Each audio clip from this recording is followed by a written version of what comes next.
надеж за диабетичарите. Приказната на Джими е много интересна. Джими бил големо бебе, 4,5 килограми при раѓање. Кога напълнил 10 години, вагата покажала 68 килограми. Тој дебело бебе, помислила неговата мајка. Ке израсне од него голем човек. Джими израснал навистина во едно прекрасно момче, но имал диабетес. На 13 години бил потежок за уште 10 килограми. Цело време уморен и постојано гладен. Гладот го задоволувал со крофни и газирани пијалоци. Тој ретко јадел салати, цели зрна, мешонки или свежо овоше. Ретко вежбал, бил постојано жеден, без разлика колку да испил газирани пијалоци, страдал од депресија и слаба концентрација. Неговиот педијатер му рекол дека ако продолжи по тој пат до својата 25 година ќе биде мртов. За жал, приказата на Джими не е необичаена. Едно од трите деца, родени во Соединетите Американски држави во 2000 година, добиле диабетес на млада возраст. Има околу 20 милиони возрастни диабетичари и 40 милиони кои се во процес на добивање на диабетес, во состојба наречена преддиабетична состојба. Значи дека еден од 4 возрастни американци или има или развива диабетес кај него. Почитувани, што е тоа диабетес?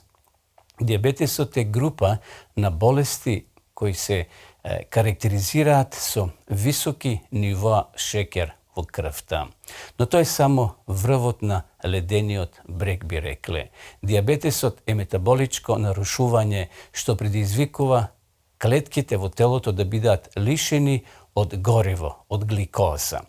Кога не е под контрола, предизвикува проблеми со циркулација, здравјето на срцето, функцијата на бубрезите, делува на нашиот вид, на нашиот имунолошки систем, се појава депресија, ментални пореметувања, ризик од рак и деменција. Големиот дел од диабетичарите, до 95% се диабетичари од типот 2, нова форма на болеста поради комбинацијата на овие така наречени неактивности, лошо држање на телото и дебелината. 8 од 10 луѓе кои страдаат од диабетес тип 2 се дебели.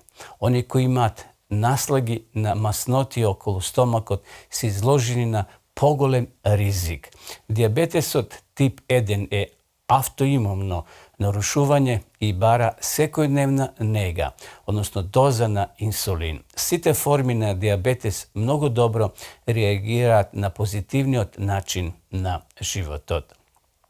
Диабетесот е тивок крадец. Не обрнува внимание на возраста, полот или статусот. Едноставно, проблемот со диабетесот е што многу од неговите симптоми се тивки, па и сериозноста не се забележува, нема никакви на почетокот нарушувања.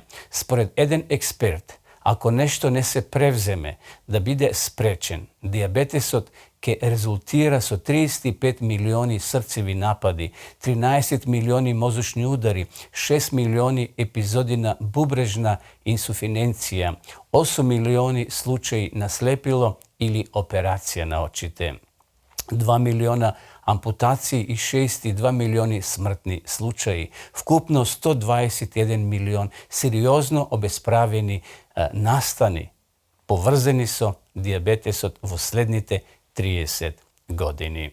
Почитувани гледачи, неактивноста го зголемува ризикот од развојот на диабетес. Дебелината тројно го зголемува ризикот.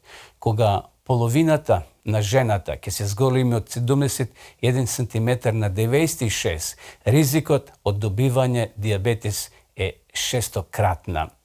Добрата вест е дека сепак повеќето, дури 90% од диабетес тип 2 може да се спречи со подобрување на начинот на живот. Дури и ако диабетесот се јавува во вашето семејство.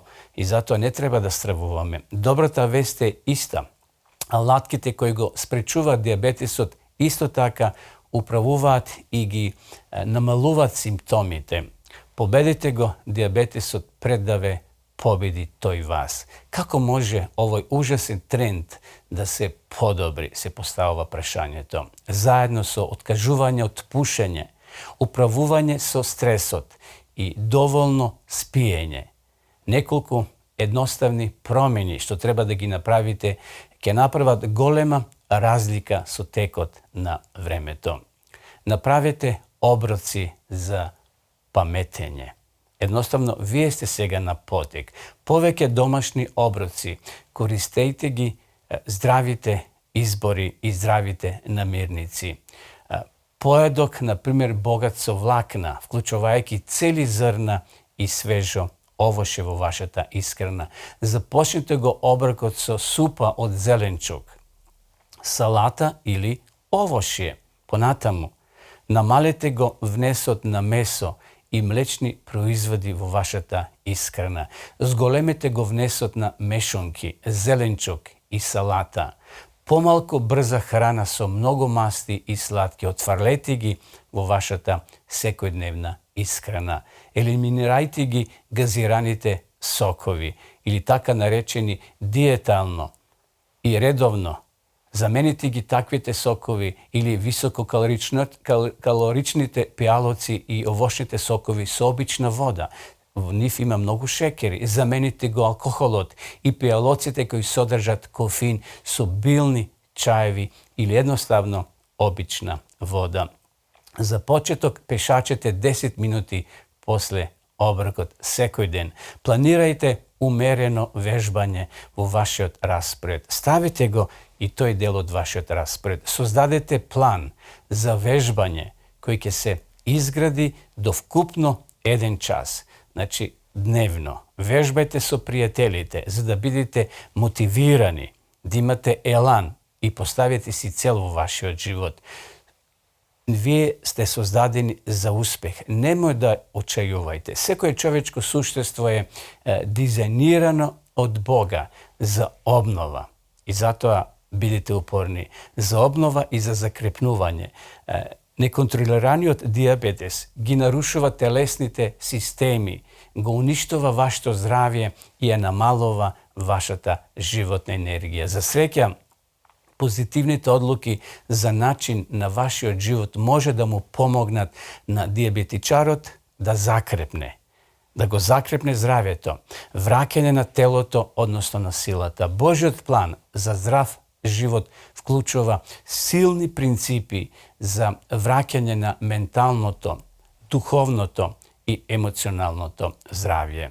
Зато, почитувани, без разлика дали страдате како резултат на вашите лоши одлуки во минатото, деструктивна средина или некој наследен фактор за депресија и болест, Бог сака да те стави на патот на неговото исцелување. Пат кој едноставно завршува во вечен живот.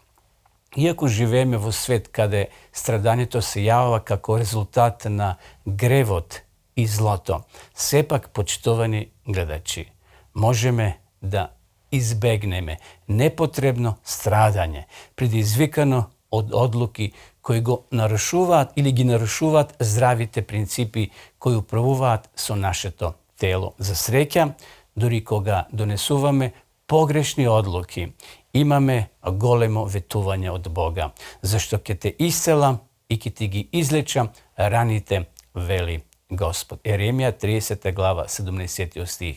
Еден ден Јован почнал да вежба и да јаде подобро и успел да ја избегне страшната прогноза што му е дал лекарот.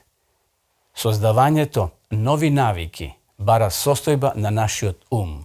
Еден по еден ден е состојба која едноставно не се враќа на минатите неуспеси. Не се враќате повеќе назад. Апостол Павле ја илустрирал својата состојба на умот со следниве зборови: се можам во Исуса Христа, кој ми дава сила.